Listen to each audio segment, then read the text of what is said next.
Hello everyone. So নতুন আরেকটা মডিউলে সবাইকে স্বাগতম। আজকে আমরা একটা নতুন টপিক শুরু করব বা এই মডিউলে আমরা নতুন টপিক দেখব আর কি। বাট নতুন টপিকটা দেখার আগে ফার্স্ট অফ অল আমাকে জানতে হবে কেন এটা শিখব। আজকে আমরা মেইনলি শিখব হচ্ছে অবজেক্ট ওরিয়েন্টেড প্রোগ্রামিং বা সংক্ষেপে আমরা বলি ওওপি। এখন কথা হচ্ছে ফার্স্ট কোশ্চেন আসা উচিত এইটা আসলে কি জিনিস এবং এটা আসলে কেন আসলো। ওকে? তো আমরা এতদিন পর্যন্ত যে কাজগুলো করতেছিলাম, আমরা এতদিন পর্যন্ত যে কাজগুলো করলাম সেটা হচ্ছে প্রসিডিউরাল প্রোগ্রামিং বলা হয় বা ফাংশনাল প্রোগ্রামিং বলা হয়। কি বলি? এটাকে আমরা বলি হচ্ছে কাইন্ড অফ আমরা একটু আসি। এটাকে আমরা বলি procedural procedural or functional programming. Okay? যেখানে আমরা কি করতাম বা যেখানে আমরা বেশ কিছু ফাংশন ইউজ করতাম যে ফাংশনগুলোকে আমরা রিইউজ করতে পারতাম। কেমন? যেমন আমরা দেখতেছিলাম পাইথনে একটা লেন ফাংশন আছে বা সাম নামে একটা ফাংশন আছে বা আমি ফাংশন বানালাম অ্যাড। এই ফাংশনটা হচ্ছে দুইটা ভ্যালুকে যোগ বিয়োগ গুণ ভাগ বা কাজ করতে পারে, আবার কিওয়ার্ড আর্গুমেন্ট নিতে পারে আর কি, তাই না? ফাংশনাল প্রোগ্রামিং সম্পর্কে জানছিলাম। আবার ফাংশন বাদ দিয়েও নর্মালি আমরা কোনো একটা ভেরিয়েবল ডিক্লেয়ার করতে পারি। ভেরিয়েবলে সাপোজ a কস্ট একটা লিস্ট থাকলো বা b কস্ট একটা স্ট্রিং থাকলো, দেন এগুলো নিয়ে কাজ করতে পারি। এগুলোকে বলা হয় procedural programming or functional programming. Okay?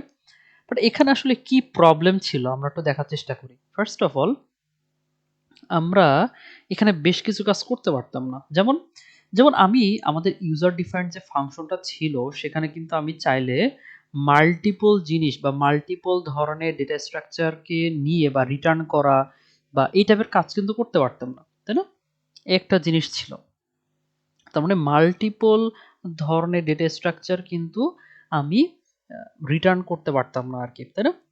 Second হচ্ছে এই ফাংশনের মধ্যে সাপোজ অ্যাড নামে একটা ফাংশন ছিল, এখানে a কস্ট বললাম 10, b কস্ট বললাম হচ্ছে সাপোজ 5। ওকে? তো এই যে ভ্যালুগুলা, এই ভ্যালুগুলাকে কিন্তু হচ্ছে ধরুন ফিক্স যদি করে অথবা প্যারামিটার যদি পাস করি, তো প্যারামিটার পাস করলে তো যোগ বিয়োগ হয়ে যাচ্ছে, তাই না? তো যেটা হয় এইগুলা হচ্ছে কাইন্ড অফ ইমিউটেবল থাকে। কিভাবে ইমিউটেবল থাকে? যে আমি ফাংশনের মধ্যে যে প্যারামিটার পাস করতে পারি এবং এটা ডায়নামিক্যালি আমাকে যোগ বিয়োগ গুণ ভাগ বা আদার কোনো ফাংশন কাজ করতে হেল্প করে আরকি। বাট আমি সাপোজ এর মধ্যে যে কোনো একটা ভেরিয়েবল রাখি, সাপোজ a কস্ট একটা স্ট্রিং রাখলাম এর মধ্যে। আমি কিন্তু এই ফাংশন যখন রান করে ফেলছি, এই ফাংশনকে কল করে ফেলছি তখন কিন্তু এই ভ্যালুগুলোকে চেঞ্জ করা যায় না, তাই না? আমি কিন্তু ফাংশন কল করার পরে ভিতরের ভ্যালুগুলোকে কখনো চেঞ্জ করতে পারবো না। এটাকে আমরা বলি ইমিউটেবল। অর্থাৎ ইমিউটেবল ডেটা স্ট্রাকচার যে কনসেপ্টটা ছিল ঠিক তেমনই ফাংশনগুলো কিন্তু ইমিউটেবল ছিল আরকি। আচ্ছা। থার্ড যে ব্যাপারটা এখানে কিন্তু সিকিউরিটির কোনো ইস্যু ছিল না। সিকিউরিটি সিকিউরিটি ইস্যু বলতে যে কেউ যখন তখন কিন্তু এই ফাংশনগুলোকে কল করতে পারতো। ওকে? আমরা কিন্তু অ্যাক্সেস রেস্ট্রিক্ট করতে পারতাম না যে এই ফাংশনগুলা বা এই যে কাজগুলা বা এই ফাংশনগুলোকে কে কল করতে পারবে এটা কিন্তু আমরা কখনোই করতে পারতাম না, তাই না? বা যে কেউ যখন ইচ্ছে চাইলে ফাংশনগুলোকে কল করতে পারতেছে এবং পার্টিকুলার কোনোটা কাজ করতে পারতেছে। এটা কিন্তু আমাদের একটা বড় প্রবলেম ছিল আরকি। আচ্ছা, তো এখন এই যে প্রবলেমগুলা বা আরেকটা প্রবলেম হচ্ছে যে মাল্টিপল, এটাকে যেটা বললাম গ্রুপিং করার ব্যাপারটা, যেটা একই জিনিস যে আমরা একই সাথে মাল্টিপল ডেটা স্ট্রাকচারের কোনো ডেটা কিন্তু রাখতে পারি না আমাদের ফাংশনগুলোর মধ্যে। তো এটা একটা ইস্যু ছিল আরকি, তাই না? তো অনেকে বলতে পারে ভাই এটার জন্য তো আমরা ডিকশনারি ইউজ করতে পারি, তাইলে তো সলভ হয়ে যায়, তাই না? বাট যেটা হয় আমি আমার সবসময় যে ডিকশনারি দিয়ে আমার লাইফের সবগুলো প্রবলেম সলভ হবে ব্যাপারটা কিন্তু এমন না। আমি সাপোজ এমন একটা জিনিস চাচ্ছি যে আমার একটা প্ল্যান আছে, বাসা তৈরির একটা প্ল্যান আছে। বা আমি আমার একটা গাড়ি আছে। সাপোজ আমার একটা গাড়ির বা কার মডেল আছে ব্যাপারটা এরকম। একটু গাড়ি আমরা আঁকাই। তো ব্যাপারটা এরকম একটা গাড়ি থাকলো। এটা হচ্ছে একটা গাড়ির বেসিক স্ট্রাকচার। ওকে? এখানে সামনে একটা হেডলাইট আছে। এই স্ট্রাকচারটাকে ফলো করে আমি এখান থেকে হয়তো বেশ কিছু গাড়ি এখান থেকে ডেভেলপ করে ফেললাম। কি গাড়ি? আমি একটা রেড কালারের গাড়ি এখান থেকে ডেভেলপ করতেছি। একটা রেড কালারের গাড়ি ডেভেলপ করলাম। সেটা দেখতে কাইন্ড অফ এমন হলো। এটারও ৪ টা চাকা থাকবে বাট কালারটা হচ্ছে রেড কালার হলো। ওকে? অথবা সামনে আমি কিছু ডিজাইন অ্যাড করলাম আর কি। বাট বেসিক ফিচার কিন্তু এই যে প্ল্যানটা ছিল বা এই যে ডিজাইনটা ছিল সেটার আদলেই কিন্তু এইটা তৈরি করা হয়েছে। আবার আমি আরো একটা ডিজাইনের কালার গাড়ি বের করলাম, আমি আরেকটা ডিজাইনের গাড়ি নিলাম। তো এইটারও সেম জিনিস। তো দেখা যাচ্ছে এই গাড়ির নাম দিলাম যে সাপোজ ল্যাম্বরগিনি, ল্যাম্বরগিনি নাম দিলাম। আর একটা নাম দিলাম, এটা হচ্ছে টোটা, কথার কথা টোটা নাম দিলাম। তো আমি কি করলাম, আমার একটা প্ল্যান ছিল, এটা কিন্তু একটা জাস্ট ছোট্ট একটা প্ল্যান, এটা একটা জাস্ট প্ল্যান যে বা গাড়ি তৈরির একটা ছোট্ট plan or framework or model যেটাকে আমরা বলি না কেন। তো এই বেসিক মডেল কি ইউজ করে আমি কিন্তু ল্যাম্বরগিনি এবং টোটা নামে দুইটা গাড়ি কিন্তু ডেভেলপ করতে পারছি, যেখানে প্রত্যেকটা গাড়ির কালার এবং প্রত্যেকটা গাড়ির কিন্তু হচ্ছে নাম আলাদা হয়ে গেছে, তাই না? বাট এই বেসিক সাজটাকে ফলো করে বা ফ্রেমওয়ার্কটাকে ফলো করে কিন্তু আমি জিনিসটা তৈরি করতে পারলাম। এই টাইপের কাজ কিন্তু আমি চাইলে আমাদের ফাংশনাল আর প্রসিডিউরাল প্রোগ্রামিং কিন্তু করতে পারতাম না। ওকে, আচ্ছা। তো এই যে ব্যাপারগুলা, এই প্রত্যেকটা ব্যাপারগুলোর প্রবলেম থেকে আমাদের যে নতুন একটা প্রোগ্রামিং কনসেপ্ট যেটাকে আমরা বলতেছি অবজেক্ট ওরিয়েন্টেড প্রোগ্রামিং, কি বলতেছি, ওওপি, যেটাকে বলা হয় অবজেক্ট ওরিয়েন্টেড, ওতে হচ্ছে ওরিয়েন্টেড প্রোগ্রামিং, এটা হচ্ছে প্রোগ্রামিং। অবজেক্ট মানে কি, বস্তু, তাই না? ঠিক তেমনি এই বস্তুগুলোকে তৈরি করা হয় কোন একটা পার্টিকুলার সার্চ অর ফ্রেমওয়ার্কের মাধ্যমে আর কি। ব্যাপারটা এরকম, সাপোজ আমি একটা রোবট বানাইতে চাই, তো রোবট তৈরি করার জন্য আমার একটা সার্চ, বা রোবট না, আমি ওই গাড়ির যে এক্সাম্পলটার কথা বললাম, তো এখানে কিন্তু আমি একটা সার্চ বানাইলাম, একটা আমার কাছে প্ল্যান আছে, এই প্ল্যানটাকে ফলো করে আমি কিন্তু দুইটা গাড়ি বানাই ফেলছি।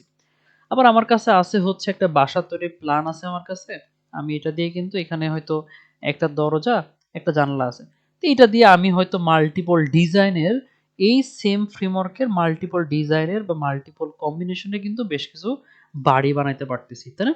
তার মানে একটা প্ল্যান অর একটা সাচ, আমরা সাচ বলতে বোঝাচ্ছি এরকম যে ছোটবেলায় পিঠা খাওয়ার যে সাচ বানাইতাম না, বেশ কিছু পিঠা আছে যেগুলোকে সাচ দিয়ে বানাইতে হয় আর কি, মানে দেখা যায় ছাঁচের মধ্যে ফেললে জিনিসটা খুব সুন্দর লাগে দেখতে আর কি।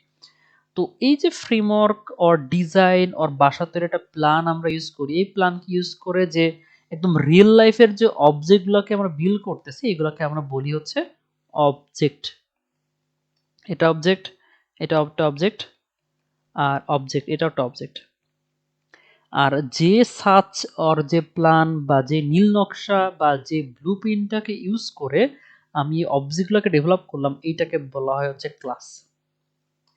অর্থাৎ অবজেক্ট তৈরি করার জন্য যে প্ল্যান অর ফ্রেমওয়ার্ক অর যে নীল নকশা অর ব্লুপ্রিন্ট, সেটাকে আমরা বলতেছি হচ্ছে ক্লাস। সো এই যে অবজেক্টকে ইউজ করলাম বা অবজেক্টকে বানাচ্ছে একটা ফ্রেমওয়ার্কের সাথে ইউজ করে, এবং এই অবজেক্টকে ঘিরেই আমাদের যে নতুন প্রোগ্রামিং কনসেপ্ট সেটাকে আমরা বলতেছি অবজেক্ট ওরিয়েন্টেড প্রোগ্রামিং। এখানে আমরা কি কি সুবিধা পাই, আমি এইখানের মধ্যে আমি চাইলে একই সাথে আমি একটা ইন্টিজার ভ্যালুকে রাখতে পারি, এখানে টোটাল দরজা জানলার কাউন্ট করতে পারলাম। আমি এখানে চাইলে স্ট্রিং ফরম্যাটে এর কালার কি, আমি বললাম এখানে রেড কালার, আমি সেই কালারটাকে রাখতে পারি। আমি চাইলে এখানে ডিকশনারি ফরম্যাটে হয়তো তার বাসার ডিটেলসটা রাখতে পারি আর কি, এবং সেটা প্রত্যেকটার ক্ষেত্রে আলাদা আলাদা থাকবে আর কি, একজনের ক্ষেত্রে কিন্তু ডিফারেন্ট ডিফারেন্ট থাকবে আর কি। ওকে, এবং আমি এটাও বলে দিতে পারি এখানে একটা, আমি চাইলে এখানে ফাংশনে লিখতে পারি, চাইলে এই অবজেক্টের মধ্যে আমি চাইলে ফাংশনও লিখে ফেলতে পারি, এবং ফাংশন কে ইউজ করতে পারবে বা এই যে ভেরিয়েবলগুলো, এই ভেরিয়েবলগুলো কে ইউজ করতে পারবে, এবং সেইটারও কিন্তু আমি অ্যাক্সেস রেস্ট্রিক্ট করে দিতে পারি আর কি। অর্থাৎ গ্রুপিং এর কনসেপ্টটা, ক্লাস কিন্তু কাইন্ড অফ অবজেক্ট তৈরি করতেছে এবং অবজেক্ট কিন্তু কাইন্ড অফ একটা গ্রুপ, যে গ্রুপে আসলে এই ক্লাসের মধ্যে আমি বলে দিছিলাম যে সাপোজ এই ক্লাসের হচ্ছে টোটাল ডোর কাউন্ট বলে একটা ভেরিয়েবল আছে, ডোর কাউন্ট ইনিশিয়ালি 0, তারপরে কালার একটা স্ট্রিং ফরম্যাটে থাকবে, তারপরে অ্যাড্রেস থাকবে হয়তো ডিকশনারি ফরম্যাটে, বা একটা ফাংশন থাকবে। এই যে তিনটা বা এই যে তিনটা অবজেক্ট আছে সবাই কিন্তু এই 4 ধরনের ভেরিয়েবলেই কাজ করবে, এবং 4 ধরনের ভেরিয়েবলে কিন্তু তাদের আলাদা আলাদা ধরনের কি থাকবে, ভ্যালু থাকবে আর কি।